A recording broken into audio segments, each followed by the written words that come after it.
Now तो हमारे पास friction के अंदर इस तरह के बहुत सारे न्यूमेरिकल्स होते हैं और अब हम फ्रिक्शन के नेक्स्ट लेवल के ऊपर जाने की कोशिश करते हैं। और हमारे पास यहाँ पर क्वेश्चन है, बड़ा टिपिकल और बड़ा स्टैंडर्ड सा क्वेश्चन।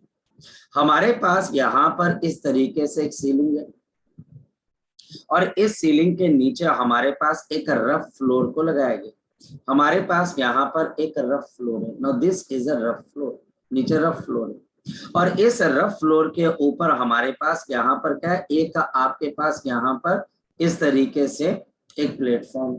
इस प्लेटफॉर्म से आपने एक रस्सी को जोड़ा हुआ है, ये रस्सी आगे जा रही है। ये रस्सी क्या आगे हमारे पास क्या है, एक पुली आ गई, ये हमारे पास इस तरीके से पुली आ गई, ये पुली है। इस पुली को फिक्स रखा गया, यहाँ से आपके पास रोप आ गई।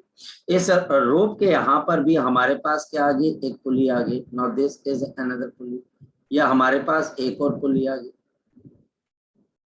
या हमारे पास एक और पुली आ गई। और इसके बाद हमारे पास यहाँ पर एक और पुली आ गई, यहाँ पर इस तरीके से। ये हमारे पास 3 पुली वाला सिस्टम है और ये हमारे पास रस्सी यहाँ पर आ गई। हमारे पास एक रस्सी यहाँ पर आ गई, वेट करिए। ये हमारे पास एक रस्सी जो है वो इस डायरेक्शन में है और फिर हमारे पास ये नीचे की तरफ को आ गई और फिर हमारे पास यहाँ पर क्या है बच्चे, इस तरीके से एक पुल लग गया, एक हमारे पास यहाँ लग गया और एक यहाँ पे लग गया और फिर हमारे पास यहाँ पर इस पार्ट को इसके साथ क्या कर दिया गया, जोड़ दिया गया। ओके, अब इस पार्ट को इसके साथ जोड़ दिया और यहाँ पर एक पर्सन अभी खड़ा हुआ। यहाँ पर हमारे पास एक पर्सन खड़ा है। ना ये पर्सन है जिसका वेट आपके पास किसके बराबर है, mkg के बराबर, और इसने इस रस्सी को होल्ड किया हुआ। हमारे पास इस पर्सन ने इस रस्सी को होल्ड किया हुआ ऐसे करके। इस पर्सन का मास आपके पास mkg का और नीचे ग्राउंड है आपके पास और ये मास है m0 kg का और ग्राउंड का फ्रिक्शन कोएफिशिएंट म्यू के बराबर है। ग्राउंड का फ्रिक्शन हमारे पास किसके बराबर है, म्यू के बराबर है। और ये पर्सन इस रस्सी को नीचे की डायरेक्शन के अंदर खींच रहा है, ये इसको नीचे की डायरेक्शन के अंदर हमारे पास खींच रहा है। और मुझे अब यहाँ पर यही चीज बतानी है बच्चे, यही चीज ढंग से समझानी है यहाँ पर। ये अगर मेरे पास है कि ये पर्सन अगर फोर्स लगाने के बावजूद भी सिस्टम किसके अंदर है, इक्विलिब्रियम में, तो ये पर्सन कितनी फोर्स लगा रहा है ताकि ये सिस्टम इक्विलिब्रियम पे। चलिए स्टार्ट करते हैं। इस आदमी ने अगर नीचे फोर्स F न्यूटन की लगाई तो बताओ इससे यहाँ पर क्या डेवलप हो जाएगी रस्सी के अंदर, शाबाश बताओ। आपके पास टेंशन, ये भी हमारे पास टेंशन आ जाती है, यहाँ पर भी मेरे पास यहाँ पर टेंशन आ जाती है, ये हमारे पास यहाँ पर टेंशन आ जाती है, इस जगह पे भी मेरे पास क्या आ जाती है, टेंशन T आ जाती है, ऊपर की तरफ भी मेरे पास टेंशन T आ जाती है, यहाँ पर मेरे पास टेंशन T आ जाती है और यहाँ पर मेरे पास टेंशन T आ जाती है। फोर्स लगाने से, फोर्स लगाई, रस्सी खिंच गई, रस्सी खींची तो टेंशन की। इस पर्सन की वजह से अब बताओ कि कौन कौन सी फोर्सेज लगेगी। इस पर्सन की वजह से mg लगेगी। क्या ये mg क्या ये कैपिटल mg हमारे पास इस प्लैंक के ऊपर जाएगा, इस प्लेटफॉर्म पे जाएगा? कभी भी। इस प्लैंक के ऊपर इस पर्सन की वजह से जो फोर्स जाएगी उसको हम बच्चे हम क्या बोलते हैं, नॉर्मल रिएक्शन। बदले में इसको भी नॉर्मल रिएक्शन मिलेगी। और जब ये फोर्स लगाएगा तो इस ब्लॉक की टेंडेंसी आगे जाने की है, तो बताओ इस ब्लॉक पे फ्रिक्शन कहाँ पे लग जाएगी, पीछे की तरफ। और फ्रिक्शन किस पे डिपेंड करती है, म्यू इंटू एम की तरफ। ये हमारे पास इस सिस्टम का पूरा पूरा एनालिसिस है। अब मैं यहाँ पर पहले इस पर्सन का फ्री बॉडी डायग्राम बनाता हूँ। चलिए, अगर हम इस पर्सन का फ्री बॉडी डायग्राम बनाए, या हमारे पास इस तरीके से ये पर्सन है और इस पर्सन का हम यहाँ पर अगर फ्री बॉडी डायग्राम बनाते हैं ऐसे करके, अगर हम इस पर्सन का इस तरीके से फ्री बॉडी डायग्राम बनाते हैं, यहाँ पर इसका mg नीचे की तरफ को लग रहा है, इसके हाथों में रस्सी लगी हुई है और रस्सी पे टेंशन कहाँ पे लग रही है, ऊपर की तरफ। नॉर्मल रिएक्शन भी इस पर्सन पे कहाँ पे लग रहा है हमारे पास, बताओ आपके पास ऊपर की तरफ। यह आदमी इस वक्त रेस्ट के ऊपर है, और तो कोई फोर्स नहीं लग रही, बिल्कुल भी नहीं। ये पर्सन रेस्ट पे है, ऊपर फोर्स लग रही है एन और टेंशन टी, और नीचे हमारे पास क्या लग रही है एम जी। तो बताओ एन इज इक्वल टू किसके बराबर आ जाएगा, एम जी माइनस, ये मेरे पास आ जाएगी पहली इक्वेशन। अब मैं इस ब्लॉक का फ्री बॉडी डायग्राम बनाता हूँ। अब यही तो बात है जो आपको बाकी बच्चों से अलग करेगी। बाकी बच्चे इस ब्लॉक पे इस आदमी का वेट लगाएंगे, आदमी का वेट नहीं आएगा, आदमी की वजह से क्या आएगी, नॉर्मल रिएक्शन। इसका खुद का भी वेट हमारे पास नीचे लग रहा है, बिल्कुल। ये हमारे पास क्या आ जाएगा, अच्छा यहाँ पे थोड़ी सी मुझसे गलती हुई है, मैं भी करेक्ट भी कर दूंगा। यहाँ पर मेरे पास इस प्लैंक का वेट लग जाएगा एम नॉट जी, और इस ग्राउंड से इस प्लैंक को या फिर प्लेटफॉर्म को एक फोर्स लगेगी जो normal reaction N dash. Friction mu N पे डिपेंड नहीं करेगी, म्यू एन डैश पे डिपेंड करेगी, क्योंकि फ्रिक्शन प्लेटफॉर्म और ग्राउंड के बीच में लग रही है, तो ये इन दोनों के कांटेक्ट की वजह से लगी। मेरे से गलती हुई कि मैंने ये फ्रिक्शन के लिए आदमी और प्लैंक के बीच का नॉर्मल रिएक्शन पहले लिख लिया, मुझसे गलती हुई। क्योंकि अगर फ्रिक्शन प्लैंक और ग्राउंड के बीच में लग रही है तो नॉर्मल रिएक्शन भी ग्राउंड और प्लैंक के बीच में होना चाहिए था। तो ये जो नॉर्मल रिएक्शन है ग्राउंड और प्लैंक के बीच में वो एन डैश, तो ये हमारे पास यहाँ पर एन डैश। फ्रिक्शन कहाँ की तरफ को लग रही है आपके पास, पीछे, म्यू इनटू एन डैश, और आगे इस प्लैंक के ऊपर क्या लग रही है, टेंशन। अब ये सिस्टम भी रेस्ट के ऊपर है, अगर ये रेस्ट के ऊपर है mu into N dash, and this is equal to आपके पास किसके बराबर आ जाएगा, शाबाश बताओ, ये हमारे पास किसके बराबर है, टी के बराबर आ जाएगा। म्यू इनटू एन डैश ये हमारे पास किसके बराबर है बच्चे, टी के बराबर, ये आ गया।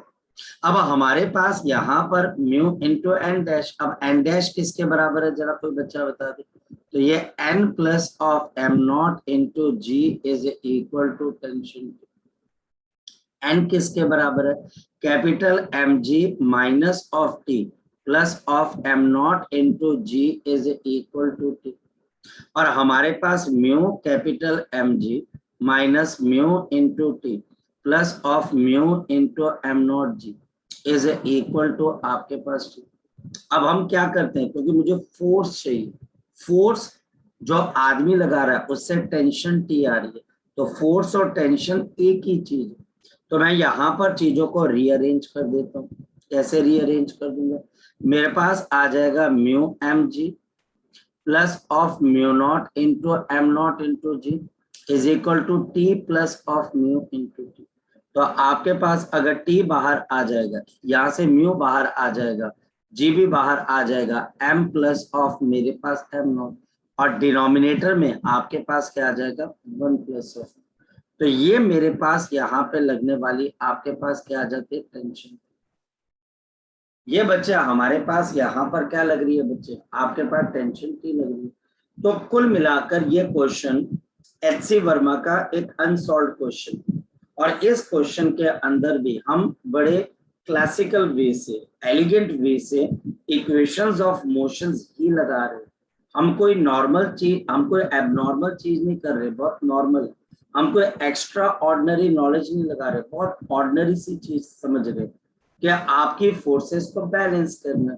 हम फ्रिक्शन को निकालने के लिए बहुत बहुत ज्यादा कॉम्प्लेक्स तरीका यूज नहीं कर रहे, सिंपल नॉर्मल रिएक्शन दो बॉडीज के बीच में।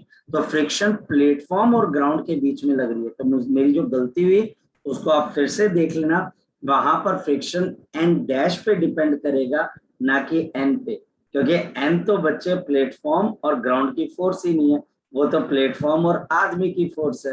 तो प्लेटफॉर्म और आदमी की फोर्स की वजह से ग्राउंड के ऊपर फ्रिक्शन को हम कैलकुलेट नहीं कर सकते, उसके लिए ग्राउंड और प्लेटफॉर्म के बीच का नॉर्मल रिएक्शन। जी ठीक है, क्लियर होगी बात, चले आगे की तरफ। Yes sir. अब हमारे पास यहाँ पर ये क्वेश्चन भी हो गया। अब इसके ऊपर बात तो ये कि अब हम बहुत सारी एक असाइनमेंट टाइप बनाएंगे तो बच्चा हम यहाँ पर बातों को कर पाए। अब हम चलते हैं आगे, और आज बच्चे हम नया चैप्टर शुरू करते हैं बच्चे, and our new chapter is the dynamics of the circular motion, the dynamics of the circular motion. the dynamics of the circular motion, the dynamics of the circular motion. हमारे पास circular motion के dynamics क्या है? Now we will study the cause behind जो cause है behind the circular motion, the cause behind circular motion, the cause behind the circular motion. यानी कि एक circular motion के पीछे का क्या कॉज हो सकता है, ये हम जानने की या पहचानने की आपके पास कोशिश करेंगे कि what is the cause behind the circular motion, आपके सर्कुलर मोशन के पीछे का कॉज क्या. ओके, सो सर्कुलर मोशन से रिलेटेड हम कुछ एक चीजें पहले भी कर चुके हैं. जैसे फॉर एग्जाम्पल हमारे पास यहाँ पर अगर कोई बॉडी सर्कुलर मोशन के अंदर जाती है तो आपके पास वेलोसिटी में चेंज आता है, स्पीड कांस्टेंट रहती है. आपकी ये velocity v metre per second है, ये भी v मीटर पर सेकंड है, और यहाँ पर आपकी वेलोसिटी के अंदर चेंज आ रहा है, लेकिन हमारे पास स्पीड क्या कांस्टेंट है. और इसकी वजह से जो बॉडी सर्कुलर मोशन के अंदर जाती है उसके ऊपर एक एक्सेलरेशन प्रोड्यूस होती है. इस एक्सेलरेशन को अगर हम देखते हैं, ये हमारे पास सेंटर की तरफ को होती है, ये हमारे पास सेंटर की तरफ को होती है, और यहाँ पर ये एक्सेलरेशन का नाम क्या है, centripetal acceleration, v square r, और दूसरी है हमारे पास v स्क्वायर r. ये जो सेंट्रीपिटल एक्सेलरेशन है ये हमारे पास 90 डिग्री टू वेलोसिटी है, ये हमारे पास 90 डिग्री टू वेलोसिटी है. अब सबसे पहला number 1, from the Newton second law of motion, Newton second law of motion, from the Newton's second law of motion, a body is accelerated, a body is accelerated. अगर एक body accelerate हो रही है तो इसका मतलब क्या है, नंबर 1 उस पे लगने वाली नेट फोर्स 0 है, नंबर 2 उस पे लगने वाली नेट फोर्स हमारे पास नॉन जीरो है, नंबर 3 उस पे लगने वाली जो नेट फोर्स है हमारे पास ये मे और मे नॉट बी जीरो, में नॉट बी जीरो, ये आपके पास हो सकता है. और या फिर फोर्थ वन आपके पास वी कैनॉट से, हम कुछ नहीं कह सकते कि इस पे फोर्स लग भी रही है कि नहीं लग रही. बताओ न्यूटन सेकंड लॉ क्या बोलता है कि अगर कोई बॉडी एक्सेलरेट कर रही है तो क्या नेट फोर्स जीरो हो रही होगी इस पे, क्या लगता है? अगर एक बॉडी अंडर एक्सेलरेशन है न्यूटन सेकंड लॉ से तो क्या नेट फोर्स उस पे जीरो लग रही होगी? Sir second option. Second option. यहाँ पर हमारे पास ये तीनों के तीनों ऑप्शन बाकी सारी गलत, नेट फोर्स नॉन जीरो. तो पहली चीज हमें क्या पता लगी, जो सबसे पहली चीज है बच्चा हमारे पास a circular motion, a circular motion, हमारे पास एक सर्कुलर मोशन जो होता है बच्चे is under the action of non zero force, under the action of क्या है हमारे पास non zero force, non zero force, non zero force. ये हमारे पास अंडर द एक्शन ऑफ क्या है, आपके पास एक नॉन जीरो फोर्स. ये पहला कॉन्सेप्ट है, ये हमारे पास यहाँ पर सबसे पहला कॉन्सेप्ट है जो क्लियर होना चाहिए. नेक्स्ट चलो पता लग गया. Second question, second question, the acceleration of a body, the acceleration of a body, the acceleration of the body, जो acceleration of the body होती है बच्चे हमारे पास number 1 is always towards non zero force, is towards आपके पास non zero external force, external net force, external net force. Number 2 is always away, is always away 180 degree from non-zero external net force. या फिर third is always at 90 degree, is always at 90 degree non-zero external net force. And number 4 हमारे पास the acceleration of the body can be at any angle, can be at any angle with respect to the external non-zero force. जी क्या लगता है बच्चे, अगर हम Newton second law की माने तो अगर एक्स डायरेक्शन में फोर्स लग रही है तो एक्सेलरेशन माइनस एक्स में लगेगी, एक्सेलरेशन वाई पे या जेड पे लगेगी या कहीं पर भी हो सकती है, तो मैटर नहीं करता। ग्रेविटेशनल फोर्स आपकी डाउनवर्ड लगती है तो वो बॉडी जहां मर्जी एक्सेलरेट करे, क्या फर्क पड़ता है, सही है कि गलत है? बोलो।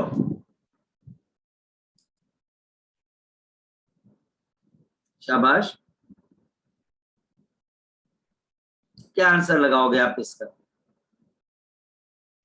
क्या आंसर लगाओगे कि एक बॉडी जो एक्सेलरेट कर रही है उसके ऊपर जो एक्सेलरेशन जिस तरफ होती है, क्या नॉन जीरो फोर्स उसी तरफ लगती है जो कि वो एक्सेलरेशन करवा रही थी, या वो फोर्स पीछे लग रही है, बॉडी इधर एक्सेलरेट कर रही है, या वो बॉडी नीचे, आपके पास नीचे फोर्स लग रही है, बॉडी 90 डिग्री पे एक्सेलरेट कर रही है, और या फिर बच्चे कोई भी एंगल हो सकता है, क्या फर्क पड़ता है? ये तो चला आ रहा है, ऐसा थोड़ी ना होता है।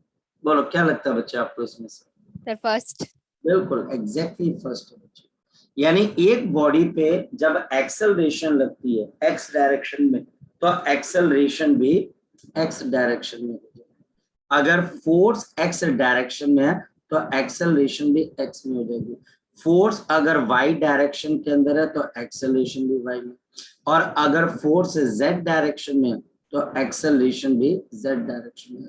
ये हमारे पास यहाँ पर रिजल्ट। इससे हमें क्या चीज पता लगती है? इससे हमें एक चीज और पता लगती है, और वो ये हमारे पास, और वो हमारे पास इंपॉर्टेंट है। क्या? In circular motion, in the circular motion, इसका मतलब in the circular motion, in the circular motion acceleration is towards the acceleration. जो आपकी एक्सेलरेशन है वो कहाँ की तरफ होती है? एक्सेलरेशन इज टुवर्ड्स कहाँ की तरफ होती है बच्चे बताओ? Centre. The acceleration is towards the centre. ये हम पढ़ चुके हैं, ये हम पिछले एक चैप्टर में पढ़ चुके हैं। Acceleration is toward the centre. इस एक्सेलरेशन का नाम क्या होता है बच्चे बताओ जरा? Centripetal acceleration. ये हमारे पास centripetal acceleration, this is known as to be the centripetal acceleration, and therefore और इसी वजह से and therefore और इसी वजह से a non-zero force, a non-zero force, हमारे पास एक non-zero force will act, यहाँ पर act करेगी, non-zero force will act towards the center of the body, towards center of the body, center of the body, centre of the body. ये एक non zero force centre of body की तरफ क्या करेगी? आपके पास एक्ट करेगी perpendicular to the velocity, perpendicular to the velocity, perpendicular to the velocity, perpendicular to the velocity. ये और ये फोर्स परपेंडिकुलर किसकी होगी बच्चे? आपके पास वेलोसिटी। तो हमारे पास एक लॉजिक और आया, क्योंकि सर्कुलर मोशन के अंदर एक्सेलरेशन टुवर्ड सेंटर लगती है, तो जो फोर्स है वो भी टुवर्ड सेंटर लगनी चाहिए, नहीं तो बॉडी एक्सेलरेट कैसे करेगी? और इस वजह से हम कहते हैं किसी भी सर्कुलर मोशन के अंदर, अगर ये मेरे पास सर्कुलर मोशन है, हमारे पास अगर ये सर्कुलर मोशन है और ये वेलोसिटी भी यहाँ पर, ये वेलोसिटी भी आपके पास यहाँ पर है, ये वेलोसिटी भी यहाँ पर है, और ये वेलोसिटी भी मेरे पास यहाँ पर, इन सभी केसेस के अंदर एक्सेलरेशन टुवर्ड सेंटर लगती है। और हमारे पास यहाँ पर ये एक आ गया, यहाँ पर हमारे पास ये आ गया, ये एक्सेलरेशन है। और एक्सेलरेशन के साथ साथ बताओ बच्चे, अब ये और क्या मानी जा सकती है कि सेंटर की तरफ हमारे पास एक फोर्स लग रही है, सेंटर की तरफ हमारे पास एक फोर्स लग रही है, सेंटर की तरफ एक फोर्स लग रही है, और ये जो फोर्स है जो सेंटर की तरफ लग रही है ये इस बॉडी के वेलोसिटी से कितने एंगल पे? 90। क्योंकि अगर एक्सेलरेशन 90 है तो ये भी 90 है, अगर एक्सेलरेशन 90 है तो हमारे पास ये भी क्या आ जाएगी बच्चे? आपके पास 90 जी। इसका मतलब एक सर्कुलर मोशन में जो सेंटर की तरफ को फोर्स लगती है एफ डॉट वी, उसका डॉट प्रोडक्ट किसके बराबर आ जाएगा? शाबाश बताओ, 0। और क्यों डॉट प्रोडक्ट 0 आ गया बच्चे बताओ? क्योंकि दोनों के 90 डिग्री। तो ये एक का पहली चीज है हमें सर्कुलर मोशन में समझ में, और मैं बहुत सिस्टमेटिकली इसको आपको समझा रहा हूँ कि भाई अगर ऐसा है तो ऐसा है। हमने यही तो सीखा अभी तक कि भाई सर्कुलर मोशन होता है तो एक्सेलरेशन होती है, सीखा हुआ था, उसको हम सेंट्रीपिटल एक्सेलरेशन बोलते हैं। फिर हमने नेक्स्ट चैप्टर में सीखा अच्छा जिस तरफ एक्सेलरेशन होती है उस तरफ कोई ना कोई नेट फोर्स लगनी चाहिए, तो नेट फोर्स लगेगी तभी तो सिस्टम एक्सेलरेट करेगा। सो अब हमारे पास यहाँ पर क्या चीज आ जाती है, we have this centripetal force. तो हमारे पास नेक्स्ट टॉपिक है सेंट्रीपिटल फोर्स। सो अब हम सेंट्रीपिटल फोर्स को अंडरस्टैंड करें। What is a centripetal force? A non zero हमारे पास एक नॉन जीरो एक्सटर्नल फोर्स, एक नॉन जीरो एक्सटर्नल फोर्स, एक non zero external force number one perpendicular to the velocity, perpendicular to the velocity, जो कि velocity के perpendicular हो जाए। Number two and this acts, और ये एक्ट करती है बच्चे towards the centre of the circle, towards the center of the circle, towards the center of the circle, towards the center of the circle is called centripetal force in circular motion. This is called the centripetal force, centripetal force, centripetal force in circular motion, in the circular motion, in the circular motion, in the circular motion. अब देखिए हमारे पास force की बच्चे basic definition क्या होती है बताओ जरा, मास इनटू एक्सेलरेशन। और इन सर्कुलर मोशन एक्सेलरेशन क्या होती है बताओ जरा, इन सर्कुलर मोशन। और अगर हम सर्कुलर मोशन की बात करें तो आपकी एक्सेलरेशन किसके बराबर होती है, शाबाश बताओ, v स्क्वायर अपॉन। हमारे पास ये सर्कुलर मोशन किसके बराबर होती है, आपके पास v square upon r। This is given by v square upon r, ये हम ऑलरेडी देख चुके। जहां पर हमारे पास अगर ये सर्कल है और ये हमारे पास वेलोसिटी भी है, ये हमारे पास वेलोसिटी भी है, और ये हमारे पास सेंटर है और ये रेडियस r, और ये हमारे पास इसका रेडियस r, और ये सेंटर को है, और हम यहाँ पर क्या बोल देते हैं, ये हमारे पास सेंट्रीपिटल एक्सेलरेशन, ये हमारे पास centripetal acceleration. This is the centripetal acceleration. Now therefore आपके पास सेंट्रीपिटल फोर्स का जर्नल फॉर्मूला किसके बराबर आ जाएगा, शाबाश बताओ। आपके पास सेंट्रीपिटल फोर्स का जर्नल फॉर्मूला किसके बराबर है, शाबाश बता दो, mv स्क्वायर अपॉन। तो ये हमारे पास किसके बराबर आ गया, शाबाश बताओ, mv स्क्वायर अपॉन। जहां पर v स्क्वायर अपॉन r किसके बराबर है, शाबाश बताओ बच्चों, ये हमारे पास है एक्सेलरेशन के बराबर, सेंट्रीपिटल एक्सेलरेशन। मास into acceleration mv square upon r, ये हमारे पास है centripetal force. Now this is the centripetal force. यहाँ पर आपके पास v स्क्वायर अपॉन क्या है, सेंट्रीपिटल एक्सेलरेशन। अगर मेरे पास कोई 1 kg की बॉडी है जो कि आपके पास मूव कर रही है विद 10 मीटर पर second in the radius of आपके पास 5 मीटर, तो मुझे सेंट्रीपिटल फोर्स बतानी है। तो कोई बच्चा बता सकता है सेंट्रीपिटल फोर्स क्या हो जाएगा, शाबाश बताओ। तो हमारी सेंट्रीपिटल फोर्स आ जाएगी 1 इंटू वी का स्क्वायर यानी कि 100 और रेडियस r, तो बताओ कितनी आ जाएगी, आंसर 20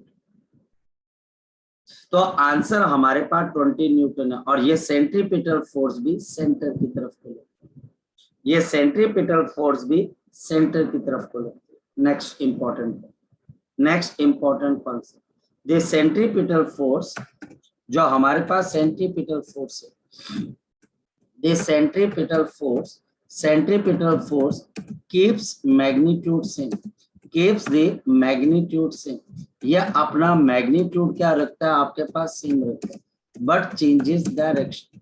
लेकिन ये आपके पास क्या चेंज कर जाता है बताओ, शाबाश, but it changes the direction.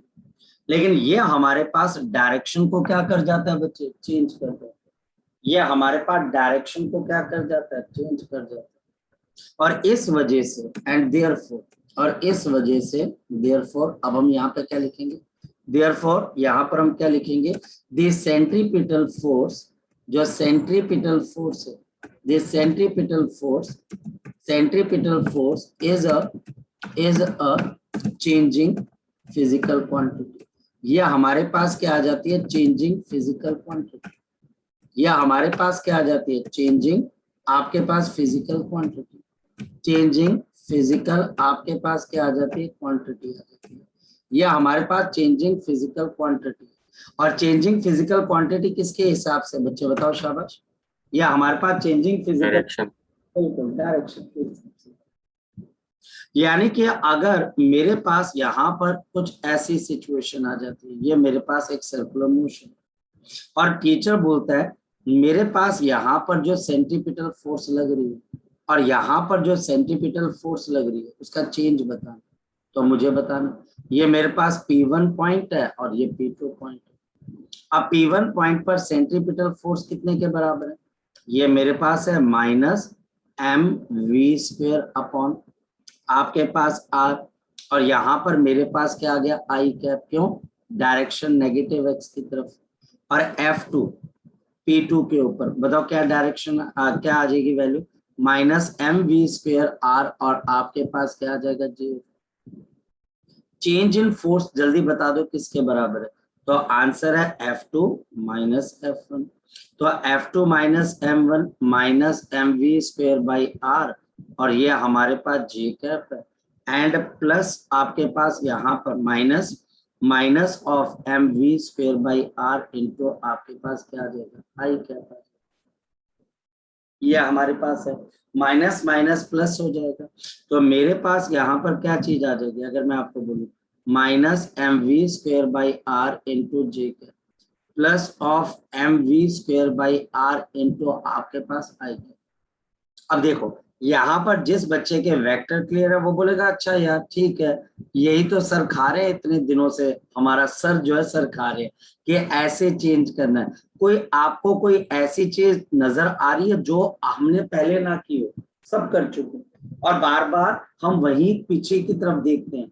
आगे बढ़ने से पहले हम देखते हैं हमने पीछे क्या सीखा, हम पीछे की तरफ को देखते हैं कि हम अच्छा क्या सीख के आए थे, ये सीख के आए थे। इसके अंदर से बच्चा हमारे पास √2 बाहर आ जाएगा क्योंकि ये कांस्टेंट है, सॉरी आपके पास mv² by r का आपके पास यहाँ पर होल स्क्वायर और मल्टीप्लाइड बाय 2 और इसका हमारे पास रूट आ जाएगा। इसके अंदर से बाहर क्या चीज आ जाएगी mv² by r और अंदर और √2, इतने के बच्चे चेंजिंग फोर्स।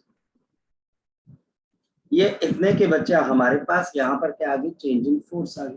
तो कुछ मुश्किल नहीं, centripetal force keeps the magnitude same but changes the direction, therefore centripetal force is a changing physical quantity. Next one, ये हमारे पास नेक्स्ट वन। और अब नेक्स्ट दिस इज इट।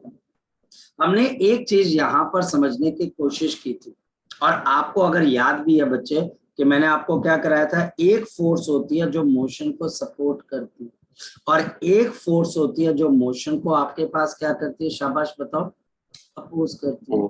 और मास इनटू एक्सेलरेशन, ये हमारे पास Newton second law. Next point क्या है बच्चा हमारे पास, वी विल अप्लाई, हम अप्लाई करेंगे, क्या अप्लाई करेंगे, we will apply the Newton second law, we will apply the आपके पास न्यूटन सेकंड लॉ। हम न्यूटन का बच्चे सेकंड लॉ करेंगे, second law to solve circular motion. हम सर्कुलर मोशन के लिए जो है बच्चे न्यूटन सेकंड लॉ को अप्लाई करने की कोशिश करेंगे। अब ध्यान से सुनिए, ये पहली चीज। फिर दूसरी चीज है हमारे पास यहाँ पर जो कि आपके लिए और फंडामेंटल चीज, और याद रखना ये बहुत बहुत इंपॉर्टेंट है आपके पास, this centripetal force, this centripetal force is not a new kind of force. This is not a new kind of force, new kind of the force.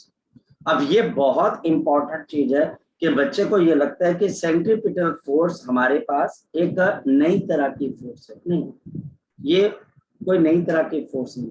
याद रखना, any net force, net external force, any net external force perpendicular to velocity is centripetal force, perpendicular to velocity velocity is the centripetal force, यानी कि हमारे पास centripetal force कौन है बच्चे? Centripetal force कोई भी सिस्टम की फोर्स होगी, कोई भी फोर्स जो कि परपेंडिकुलर टू वेलोसिटी है और नेट आपके पास वेलोसिटी। मैं समझाता हूं कैसे, ये पॉइंट और ये पॉइंट अब आपकी लाइफ को कंट्रोल करेंगे। देखिए हमारे पास यहाँ पर एक सर्कुलर मोशन हो रहा है, now this is a circular motion, और m मास की बॉडी सर्कुलर मोशन के अंदर मूव कर रही है। हमारे पास यहाँ पर कोई m मास की बॉडी है जो कि सर्कुलर मोशन के अंदर मूव कर रही है, तो हमारे पास ये m मास की बॉडी, इस m मास की बॉडी की वेलोसिटी मेरे पास v मीटर पर सेकंड है। हमारे पास इसका रेडियस भी है और आपके पास इसका रेडियस किसके बराबर है? कैपिटल R के बराबर। तो ये हमारे पास यहाँ पर आ गया, ये velocity v metre per second है और ये मास हमारे पास किसके बराबर है? m kg, और ये सेंटर आ गया।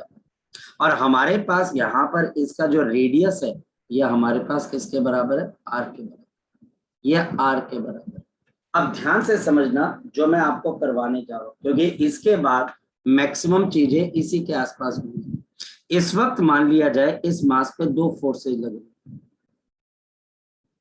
एक फोर्स जो अंदर की तरफ को लग रही है और एक बच्चे जो बाहर लग रही है। एक फोर्स जो आपके पास अंदर लग रही है और एक फोर्स जो बाहर लग रही है। यहाँ पर देखिए अंदर जो फोर्स लग रही है उसको हम F1 मान लेते हैं। क्या मान लेते हैं? यहाँ पर हम F1। जो बाहर फोर्स लग रही है वो F2 है। बाहर फोर्स लग भी सकती है, नहीं भी लग सकती, ये हमको देखना पड़ेगा। ये मैं एज्यूम कर रहा हूँ कि बाहर भी फोर्स लग रही है। नंबर 1, यहाँ पर F1 फोर्स और F2 फोर्स, F1 फोर्स और जो बच्चे हमारे पास यहाँ पर F2 फोर्स, फोकस करना बच्चे। इसमें से नंबर 1 F1 को ग्रेटर होना पड़ेगा F2 से, तो सर्कुलर मोशन हो पाएगा।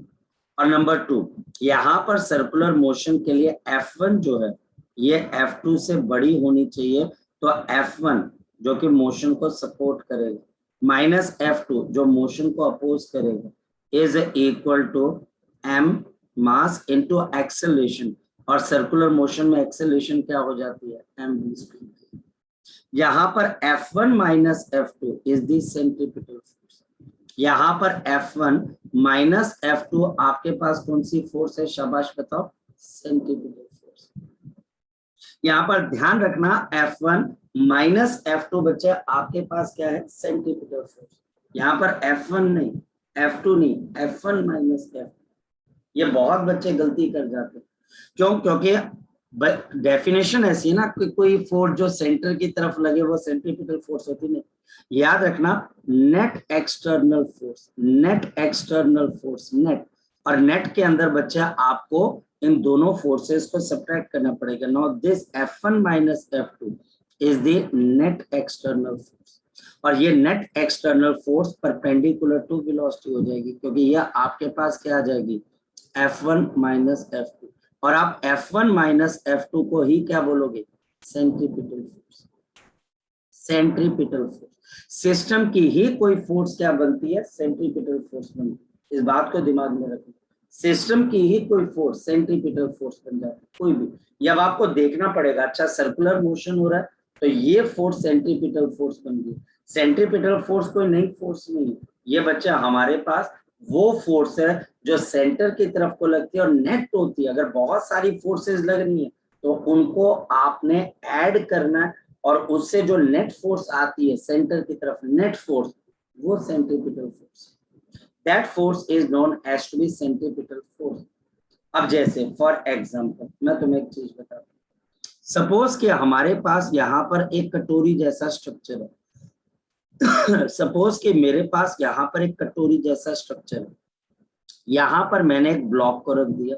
इस ब्लॉक को इस कटोरी से बच्चे क्या मिलेगा? शाबाश बताओ, नॉर्मल रिएक्शन। और नीचे की तरफ आपके पास लग रही है mg, और ये हमारे पास ब्लॉक आगे की तरफ को जा रहा है with the speed of v metre per second. Okay, ये ब्लॉक आगे जा रहा है। अब मुझे यहाँ पर ये बताना है कि इस केस में इसके ऊपर सेंट्रीपिटल फोर्स कौन सी होगी। फॉर्मूला तो mv²/r का ही है। सेंट्रीपिटल फोर्स कौन सी होगी, n, दूसरा बच्चा हमारे पास mg, तीसरा हमारे पास n माइनस mg, और या फिर चौथा आपके पास mg minus n। Centripetal force कौन सी होगी, शाबाश। N minus mg. Exactly n minus mg is equal to mv²। बस ये काम कर, हमको यहाँ पर ये काम करना है कि सेंट्रीपिटल फोर्स जो होती है वो हमारे पास क्या होती है, नेट एक्सटर्नल फोर्स, जो कि सेंटर, क्योंकि आपको भी पता है अगर ये सर्कल है तो ये सेंटर कहीं पर होगा और ये इसका रेडियस है, तो ये फोर्स माइनस ये फोर्स, इन दोनों का जो सब्ट्रैक्शन होगा वो नेट फोर्स होगी। क्यों सब्ट्रैक्शन करना है, क्योंकि ये दोनों के बीच का एंगल कितना है, 180, और इस वजह से नॉर्मल रिएक्शन को बड़ा होना पड़ेगा और mg को क्या होना पड़ेगा, कम होना पड़ेगा। चलो अब इसके ऊपर एक बात बताऊं, मैं अब आपको यहाँ पर एक कॉन्सेप्चुअल क्वेश्चन पूछता हूँ, बड़ा मजा आने वाला। अगर मेरे पास ऐसे करके एक ब्रिज है, ऐसा ब्रिज है, और मेरे पास एक ब्रिज ऐसा, इसको हम बच्चे बोल सकते हैं आपके पास कन्वेक्स टाइप ऑफ ब्रिज है, और हमारे पास यहाँ पर कनकेव टाइप ऑफ ब्रिज है, कनकेव टाइप ऑफ ब्रिज है। अगर यहां से मेरे पास एक गाड़ी चलती है, ये गाड़ी चल रही है, फोकस करना, और दोनों का रेडियस सेम है, मुझे नॉर्मल रिएक्शन बताना है, उस पर क्या असर पड़ेगा। ये n आ गया, ये mg आ गया, और ये वेलोसिटी v की तरफ है। अब क्योंकि मोशन कर्व्ड है तो नेट फोर्स आपके पास लगेगी। स्ट्रेट लाइन पे जाने के लिए फोर्स नहीं लगती है, कर्व पे जाने के लिए फोर्स लगती है। अब फ्लैट नहीं है, अब कर्व्ड है। जरा बच्चे बता दो यहाँ पर इक्वेशन ऑफ मोशन क्या बनेगी, कोई बच्चा बता सकता है जी, शाबाश शाबाश, कोशिश तो करो। दो फोर्सेस लग रही है, n ऊपर और mg नीचे, और ये कर्व हो गया, और सेंटर यहाँ कहीं पर है। बताओ कौन सी फोर्स लग जाएगी यहाँ पर, बोलो। mg minus n is equal to mv²/।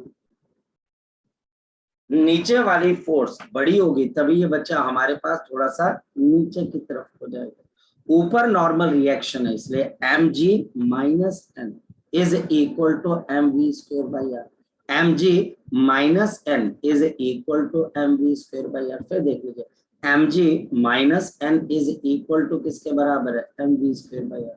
यहाँ पर सेंट्रीपिटल फोर्स कौन सी है, mg है। यहाँ पे सेंट्रीपिटल फोर्स कौन सी है, mg हुई, हाँ या ना। यहाँ पे सेंट्रीपिटल फोर्स कौन सी हुई, mg minus n। Exactly, mg नहीं हो सकती, mg माइनस n।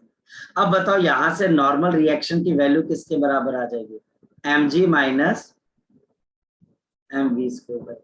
बताओ ऐसे ब्रिज के ऊपर जब हमारे पास गाड़ी चलती है तो हमारा नॉर्मल रिएक्शन बढ़ जाता है कि कम हो जाता है, mg माइनस mv²/r। हमारा नॉर्मल रिएक्शन स्पीड बढ़ने के साथ साथ बढ़ेगा कि कम होगा, कम होगा। यही रीजन है बच्चे, जब स्पीड ब्रेकर में हम बहुत तेजी से गाड़ी को लेके जाते हैं और स्पीड ब्रेकर से ऊपर से कई बार गुजरते हैं, तो बच्चे गाड़ी में से मैक्सिमम लोग हवा में उड़ जाते हैं। कभी देखा हवा में उड़ जाते हैं, जैसे एस्ट्रोनॉट कोई उड़ती, उस वक्त आपकी कंडीशन और एस्ट्रोनॉट की कंडीशन बहुत सिमिलर होती है। एस्ट्रोनॉट भी ऐसे हवा में उड़ जाते हैं जब स्पीड ब्रेक करता, बोलते धीरे कर। स्पीड अगर धीरे रहेगी, जितनी कम स्पीड रहेगी नॉर्मल रिएक्शन उतना ज्यादा रहेगा। आप उछलते हो लेकिन सीट से बच्चे अपनी जगह छोड़ते नहीं। आई बात समझ में, क्यों स्पीड ब्रेकर में हम उछल जाते हैं। अब कोई पर्सन तुमसे पूछेगा, तुम बोलोगे मुझे इसका जवाब पता है, तुम्हारा नॉर्मल रिएक्शन 0 है। और अगर कनकेव टाइप का ब्रिज, तो ब्रिज अब आपको बताना है कि कौन सा ब्रिज आपके पास आपको लगता है बच्चे ज्यादा बेनिफिशियल। एक ब्रिज ऐसे बना दिया।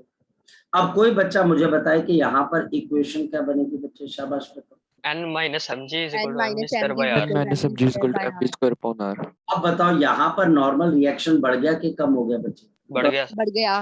बढ़ गया। और यहाँ पर नुकसान पता है किस चीज का, नॉर्मल रिएक्शन बढ़ गया, अगर गाड़ी इसमें फंस जाएगी तो इसको निकालने में बड़ा टाइम लगेगा, कांटेक्ट बढ़ गया, फ्रिक्शन भी बढ़ जाएगी, समझे। तो इस वजह से बच्चे हमारे पास, क्योंकि एक बच्चे ने बहुत साल पहले मुझसे क्वेश्चन पूछा था, सर स्पीड ब्रेकर आप ऐसे भी तो बना सकते हो। मैं बोला हाँ बना सकते हो, कोई फर्क नहीं पड़ता, लेकिन फर्क ये पड़ता है कि नॉर्मल रिएक्शन आपके पास क्या हो जाता है, स्ट्रांग हो जाता है, और नॉर्मल रिएक्शन स्ट्रांग होने की वजह से वहां पर बाहर निकलना स्लाइटली क्या हो जाता है, मुश्किल हो जाता है।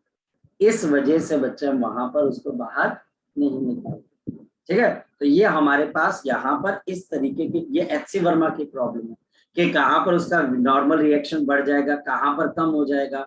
और इससे मैंने ये बात, मैंने खुद ये समझा कि अच्छा तभी स्पीड ब्रेकर में हम जब स्पीड बढ़ाते हैं तो जैसे हम टकराते हैं हम हवा में उछल जाते हैं, और रीजन यही चीज है। चलो ये हमारे पास अब धीरे धीरे अब हम क्या होते जाएंगे, स्ट्रांग होते जाएंगे। यानी कि मुझे गोल घूमने के लिए एक फोर्स चाहिए। जैसे मुझे एक बात बताओ, अगर मेरे पास यहाँ पर सन है, सपोज क्या हमारे पास यहाँ पर सन है, नाउ दिस इज द सन, और इसके आसपास हमारे अर्थ जो है वो गोल घूम रही है, और अर्थ हमारे पास यहाँ पर इस पे गोल घूम रही है। इस वक्त ये अर्थ हमारे पास एक ऑर्बिट के अंदर रिवॉल्व कर रही है, हमारी अर्थ यहाँ पर एक ऑर्बिट के अंदर क्या कर रही है, रिवॉल्व कर रही है। ये ऑर्बिट है जिसके अंदर ये रिवॉल्व कर रही है। अब एक बात बताओ, क्योंकि हमारे अर्थ का भी मोशंस आपके पास सर्कुलर है, और ये हमारे पास इसकी वेलोसिटी है। अब इसके ऊपर ग्रेविटेशनल फोर्स कहाँ की तरफ को लग रही होती है, बताओ शाबाश, अंदर की तरफ। ये ग्रेविटेशनल फोर्स इस अर्थ के ऊपर कौन लगा रहा है, हमारे पास ये सन लगा रहा है। अब ये ग्रेविटेशनल फोर्स हमारे पास सन लगा रहा है अंदर की तरफ, ये हमारे पास सन है और ये हमारे पास अर्थ है, और ये वेलोसिटी है। अब बताओ ग्रेविटेशनल फोर्स और वेलोसिटी के बीच का एंगल कितने के बराबर है, 90 डिग्री।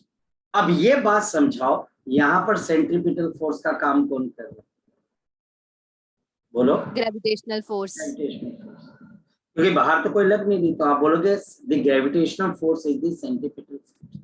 कट शॉर्ट, हम नए कॉन्सेप्ट की तरफ आते हैं। मेरे पास यहाँ पर एक पोल है, एक बच्चा हमारे पास इस तरीके से पोल है, इस पोल के ऊपर एक रस्सी को लगाया गया, हमारे पास इस पोल के ऊपर हमने एक रस्सी को लगा दिया, ये एक रस्सी है, और रस्सी के एंड पॉइंट के ऊपर बच्चे एक मेरे पास मास है, ये मास mkg का, और ये मास हमारे पास लगातार रिवॉल्व कर रहा है, और ये मास हमारे पास लगातार क्या कर रहा है, रिवॉल्व कर रहा है। इस पर्टिकुलर आपके पास यहाँ पर इस पर्टिकुलर रॉड के आसपास क्या कर रहा है, रिवॉल्व कर रहा है। ये हमारे पास यहाँ पर क्या कर रहा है बच्चे, रिवॉल्व कर रहा है, ये इसके आसपास हमारे पास रिवॉल्व कर रहा है, और ये रस्सी लगी हुई है, और ये रिवॉल्व कर रहा है, तो इसकी कोई ना कोई आपके पास क्या होगी, वेलोसिटी भी हो जाएगी। तो हमारे पास इसकी वेलोसिटी देखते हैं, ये हमारे पास वेलोसिटी, और इस रस्सी के अंदर इस मास की वजह से mkg की वजह से क्या डेवलप हो जाएगी बच्चे, बताओ शाबाश, टेंशन।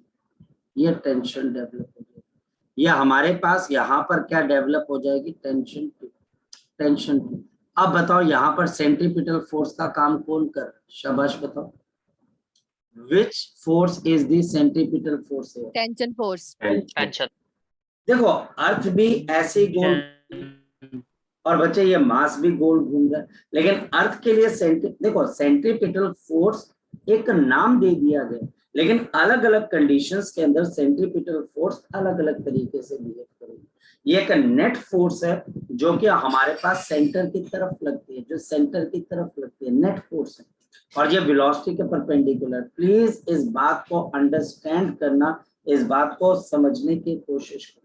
अगर आप ये बात जितनी जल्दी समझ जाओगे, आपको उतनी जल्दी कॉन्सेप्ट की क्लैरिटी आ जाएगी।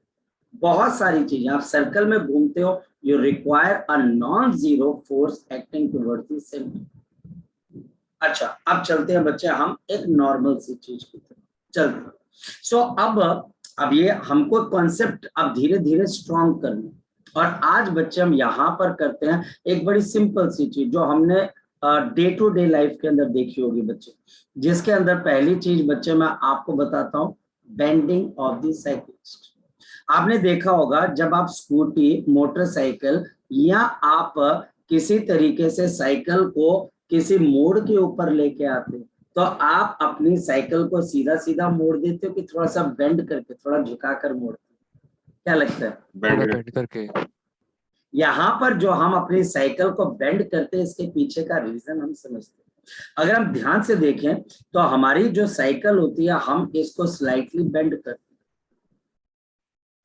ये बच्चा हमारे पास साइकिल है जिसको हम स्लाइटली क्या कर देते हैं, बेंड कर देते हैं। ये हमारे पास ऐसे, ये साइकिलिस्ट जो है, ये हमारे पास साइकिल को चलाते हुए सर्कुलर पाथ के अंदर इसको क्या कर देता है, बेंड कर देता है। ना ये हमारे पास यहाँ पर इसको बेंड कर देता है। ये हमारे पास साइकिलिस्ट है और ये साइकिल के टायर को क्या कर देता है बच्चा, हमारे पास यहाँ पर बेंड कर देता है। और हमारे पास यहाँ पर अगर देखा जाए तो ये सर्कुलर टर्न है जिसका रेडियस आर है।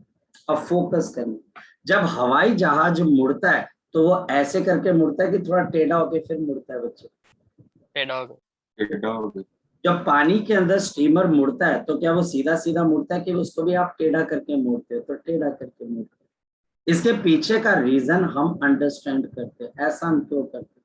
ये बच्चा हमारे पास वर्टिकल लाइन है और ये वर्टिकल लाइन के साथ हमारे पास एंगल कितना बन रहा है, थीटा बन रहा है।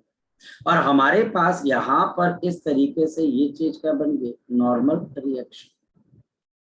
हम यहाँ पर जानबूझ के फ्रिक्शन को इग्नोर करते हैं क्योंकि कॉम्प्लेक्स नहीं करना चाहते, इजी करना चाहते। ये मेरे पास अगर n है तो बताओ ऊपर की तरफ आपके पास कौन सा कंपोनेंट हो जाएगा, और बताओ बच्चे यहाँ पर कौन सा कंपोनेंट हो जाएगा, यहाँ पर। शाबाश, ये नॉर्मल रिएक्शन इस साइक्लिस्ट को ग्राउंड से मिल रहा है n, और इस n के मेरे पास यहाँ पर दो कंपोनेंट बन जाएंगे, ये एंगल थीटा तो ये भी एंगल थीटा, और ऊपर मेरे पास क्या बन गया, cos थीटा और n sin थीटा। और ये हमारे पास सर्कुलर पाथ है जिसपे ये गाड़ी चल रही है, ये हमारे पास सेंटर है और ये सर्कुलर पाथ का रेडियस है।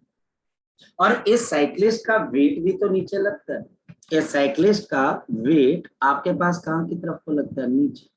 इसका वेट mg नीचे लग रहा है। इस साइक्लिस्ट का वेट हमारे पास mg नीचे की तरफ को लग रहा है। अब एक बात बताओ, यहाँ पर ये आदमी बड़े आराम से साइकिल को मोड़ता है, तो नंबर 1 यहाँ पर बताओ कि n sin थीटा किसके बराबर होगा, आपके n sin थीटा, क्या n sin थीटा या n cos थीटा, इसमें से कौन सी फोर्स सेंट्रीपिटल फोर्स है, तो n sin थीटा -0, बाहर कोई फोर्स नहीं लग रही, ये सर्कल के सेंटर पे लग रही है, ये mv²/r है, मास इनटू एक्सेलरेशन, जहां पर r रेडियस है और बच्चे m साइक्लिस्ट का मास है प्लस साइकिल का मास है, और v वो स्पीड है जिससे ये सर्कुलर टर्न को क्रॉस करना चाहता है।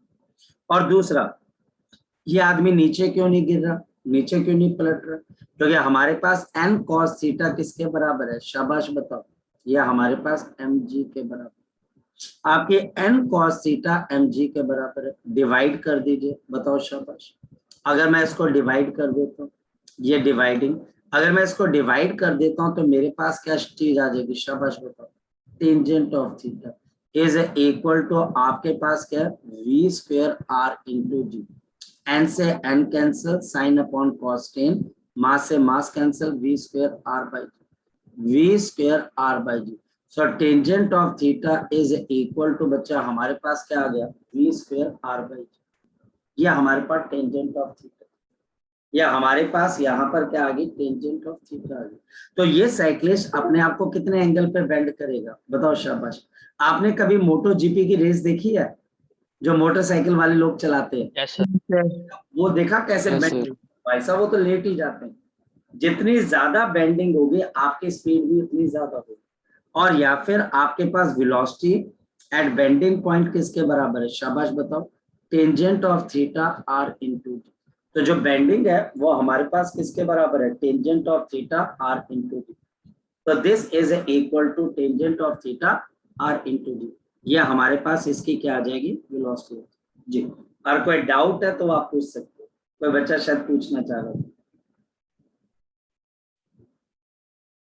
क्लियर है ये वाली चीज? Yes Yes, sir. सर हाँ जी, बोलो बोलो रितिका। सर क्या हर बार जो F1 है वो ग्रेटर देन F2 ही होगी? यस, देखो ये बड़ी सिंपल सी चीज है, तूने एक तरीके से एक ऐसी बात कर दी है जो मैं शायद क्लास में भी बताना चाह रहा था। मान लो कि ये वेलोसिटी v की तरफ, कोई फोर्स इसमें नहीं लगी, ये बॉडी स्ट्रेट लाइन पे जाना शुरू हो जाए, मान लिया जाए कि ये बॉडी ऊपर जा रही थी, इस पे दो फोर्सेस लगी, F1 और F2, ये दोनों फोर्सेस इक्वल थी, तो F1 और F2 एक दूसरे को क्या कर देगी, कैंसिल, बॉडी फिर किस में जाएगी, स्ट्रेट में। और अगर हमारे पास ये बॉडी v वेलोसिटी से ऊपर जा रही है और ये F1 बड़ी है और आपके पास F2 छोटी है, तो अब हमारे पास नेट फोर्स क्या आ जाएगी, बताओ शाबाश, F1 minus, F1 minus F2. और ये 90 डिग्री पे है और इस F1 माइनस F2 से बॉडी सर्कुलर मोशन में चलती है।